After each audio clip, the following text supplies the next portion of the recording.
5 years. 5 long years. When I put that into perspective, this channel has been like 20% of my life. Sure, at first it started as a hobby while I was trying to not blow my brains out during college, but now this is a part of me. It's how I make a living and how I barely make the minimum wage in Mexico. Well, it's for the love of one's art. But even then, I can say it's been a really fun ride and one I don't plan to stop anytime soon, but damn, 5 years is a really damn long time. There's been some ups and some painful downs, but what matters is that we're still here. 5 years trying to chase a dream I don't want to give up on. This channel means so much to me and it has given me a purpose. All the videos I've done are special in their own way and all of them have been a learning lesson. But sometimes, some of them are a bit more special than others because of what it took to make them. Some of them aren't exactly my favorites per se, but the process of making them is something that has stuck with me. So, as a celebratory video, I want to talk about those videos who were very special to make or were an entire adventure to finish. If you're still not sure what I'm talking about, then might as well show you. Super Mario World. Yeah, of course, my first game shelf video was gonna be here. This one is special for me because it was the first one that I made. Since my teenage years, I dreamed of making a YouTube channel. I remember making a script for a top 10 best Kirby copy abilities when I was 16, which I never finished because I was so scared. But years later, thanks to the encouragement of some friends and a good money I got from my old job after being unjustly fired, I bought equipment and I made my first video. What better way to start with than with the first game I ever played, Super Mario World. I'm not a big fan of my early content, but this is one I like to look back to just to see how far I've come. I was so inexperienced, full of even more doubts and so scared. But you know, I had a dream, and this was the first step I had to take to walk towards it. I may still be fighting for it, but at least I can look back to my beginnings and be proud of the road I traversed. Rayman III. This one is special for me because I didn't even record it in Mexico. I traveled all the way to Canada to visit my friend Adam so we could work on this. I remember how we were planning my visit and thinking about making maybe 2 videos. One on Rayman 3 and one on Donkey Kong Country Tropical Freeze. In the end we only did Rayman 3 because I never beat the game and I was super mixed on it. But it was so fun having one of my closest friends work right next to me just so we could finish a fun video. Chavo del Ocho games. This video isn't just personal due to being based on something very Mexican, but it was the first video that made many people, myself included, say, "You're finding your identity. This is something that defines you." This is one of the few 2018 videos I can look back into and still enjoy it. Except for that My Hero Academia skit that I made, but hey, I didn't know any better back then. Also, it was very fun to make because El Chavo we sucked, but it wasn't as bad as I thought it would be. El Chavo Kart, however, was a pleasant surprise. This game is really good. Not a masterpiece by any means, but it wasn't one-on-one a Mario Kart clone. In fact, I thought it had its own identity and it was unexpectedly exhilarating to play. Like, if they ever make a sequel that improves on previous issues, I wouldn't mind playing it day one. But I know that won't happen because the Chespirito family keeps making the most dumbest decisions. When Fortnite pays better respects to Chespirito than the Chespirito family, you realize how hard you fucked up. Still, El Chavo del Ocho games remains in my eyes one of my most special videos I've worked on. What's the best Fire Emblem to start with? One of my first big successes in the channel. I mean, 4,000 views is nothing impressive, but back then, that number felt like an achievement to me. That video was hard as fuck to make. Talking about more than 15 games wasn't an easy task, but since the video was about Fire Emblem, it was pretty fun to make. I find it so funny how back then I was super skeptical about Three Houses, and now it's one of my favorites in the series. So yeah, this video is special because it was my first huge success in the channel, and because of how challenging it was to make. Dead Rising 4. Death on Arrival. I fucking hate this game, I curse its existence, and just thinking about it ruins my mood. But you know what? I can't deny this video was a very unique experience. Having to play a game I genuinely despise was certainly something new for me on this channel. I hated my time playing this for the first time so I could review it. But during the grinding session, God, It was pretty satisfying letting out all my rage. It was like going to a boxing class. This game became my punching bag. Literally. And you know what? People loved it. It wasn't a major success by any means, but some of you seem to enjoy how genuine my hatred for a video game could be. Dead Rising 4 may be one of the worst video games ever made, but at least it left us with a video we can now look back into and laugh together, and all at the cost of murdering one of my favorite Capcom franchises. Was it worth it? Maybe not. The magic of Final Fantasy VII. This video means something to me because I love Final Fantasy VII so much, and here I could have gotten away with just reviewing the remake, but this game is so special to me that I beat the original one, the remake, and then made a video with both of them together. It was one of those projects that every time I look at it remind me how passionate I am about things I love. Dead Rising on the Wii, a Resident Evil 4 wannabe. If the Final Fantasy VII video put to the test my love for games, this video put to the test my love for this channel. This one was a bigger hassle than it needed to be. Dead Rising on the Wii is a pretty short game if you know what to do. When I was recording footage for it, my disc would always crash right before the Cletus boss fight, so naturally I couldn't continue playing. So what did I do? My friend Mike and I learned how to hack a Wii U and put Wii games on it. Then I could continue playing the game normally. Once I finally finished the game and I was ready to work on the script, my laptop stopped working and its hard drive couldn't be used anymore, rendering all that work and all previous work I've done on the channel completely lost. So what happened next? That's when so many of you helped me.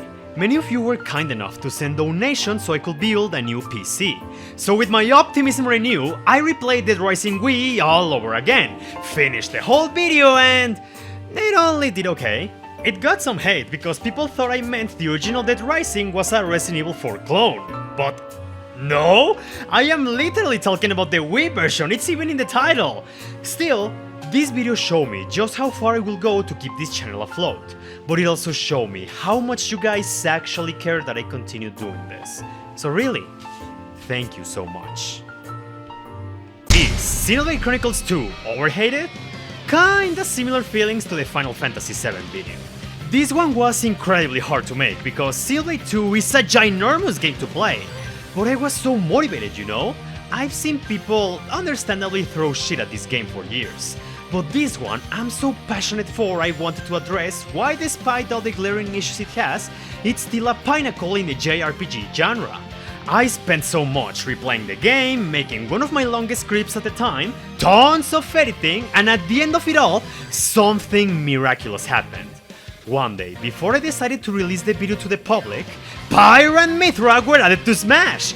It was such an insane coincidence! This brought back Xenoblade 2 into relevancy, and the next day, that helped the video explode, becoming my second most viewed game shelf to date.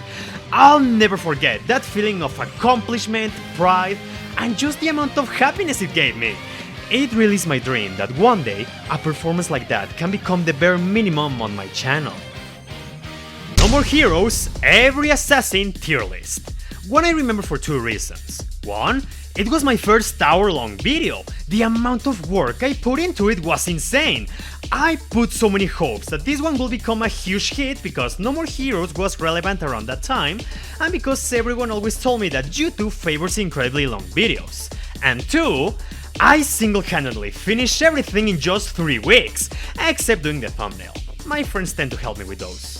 Working on this video was an experience I'll never forget. I put so much diligence on finishing it as soon as possible that I was even a bit worried for my health. I really overworked myself that time. But I managed to do it, and by the end of it all, it unfortunately didn't do well. It's very tragic really, but I know what I did. And if a few people were able to love it, then that makes me very happy. Fire Emblem All Protagonists tier list. This is basically my what's the best Fire Emblem to start with video, but cranked up tenfold. Same context. It was tough to make, given how many games I had to take into consideration. But it was still fun, because at the end of the day, I was talking about one of my favorite franchises. And by the end of it, it became a major success! My most watched video on this channel to this day. People still comment on it and it receives a decent amount of daily views. Even if the topic is a bit outdated due to Chess and Alir being new protagonists now, this video still receives attention to this day, and that fills me with a joy I can't describe. Club Nintendo, the Mexican Nintendo Power. Let me tell you something. One of my favorite angry video game nerd episodes is his Nintendo Power one. For the longest time, I wanted to talk about the Mexican equivalent of the magazine and recapture the magic the nerd put in his video. Eventually, I started to work on it, and doing it was magical. It brought me back to those happy days when I was so excited to buy the new magazine and spend hours reading and learning new stuff. But it was also unique because it let me show you how video games started to become a hit in Latin America. In a way, this video makes me think about how this magazine sparkled my curiosity for new games, how that made my love for the medium grow, and how that in turn caused this channel to happen. Even if said video did terribly, it's one I really like. I'm very proud of it, and it makes me a bit nostalgic. How I learned English through video games. A video whose title alone can tell you why it's so special. There, I talk about everything. How my love for video games caused me to learn an entirely new language, and how through that I met so many fantastic people online, and that eventually led me to make this channel. And more than how personal it is, it also represents an accomplishment for me.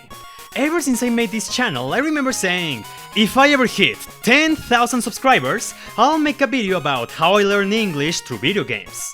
And there it is! I achieved a goal I set upon myself years ago, and did what I said I would do.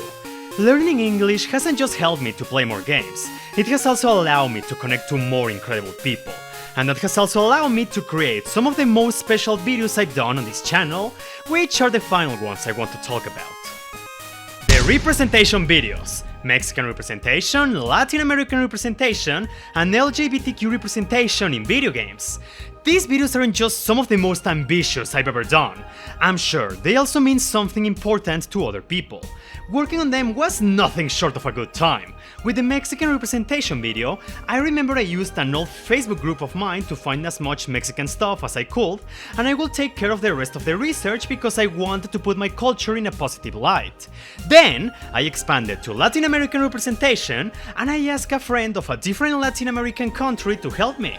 And it was so fun seeing them so enthusiastic about being part of the project because they also wanted to share something they feel identified with. But then, the next year I went even further. I talk about something that doesn't represent me. LGBTQ in video games. I did it because I know how much representation matters to some people, and I wanted to treat this topic with the seriousness and respect it deserves, which is why I contacted over 40 people to help me.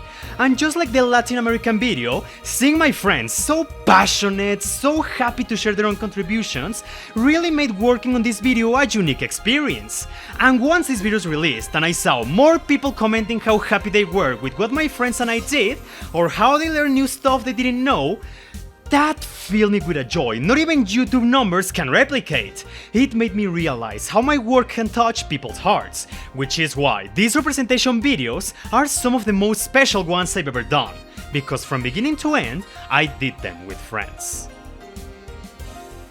You know what makes me really happy about this channel? That no matter what, I know that there's always people behind it supporting in one way or another. From watching a video, dropping a comment, other people even support me on Patreon, and that has really helped the channel to keep going. Or in other cases, people have directly helped me to finish a video, like checking a script, appearing on said video, or even doing my own thumbnails. People have put some of their time to help me deliver a product I can be proud of and one that you can enjoy. See, that's the thing. This channel may not be the massive success in numbers like I would like, but at the very least, I know that the people that are here are genuine and really enjoy this thing I've been building these past 5 years. So really, what else can I say other than thank you? Thank you so much for your support, thank you for helping me achieve my dream, and thank you for always being there, and thank you for these 5 wonderful years. Here's for more. So, yeah. Thank you so much for watching this video. I really hope you enjoyed this 5 years anniversary. I especially hope you enjoyed it because I've been very busy with a few things, but I really wanted to do something special to celebrate this occasion. But anyway, have a wonderful day and take care. I'll see you next time.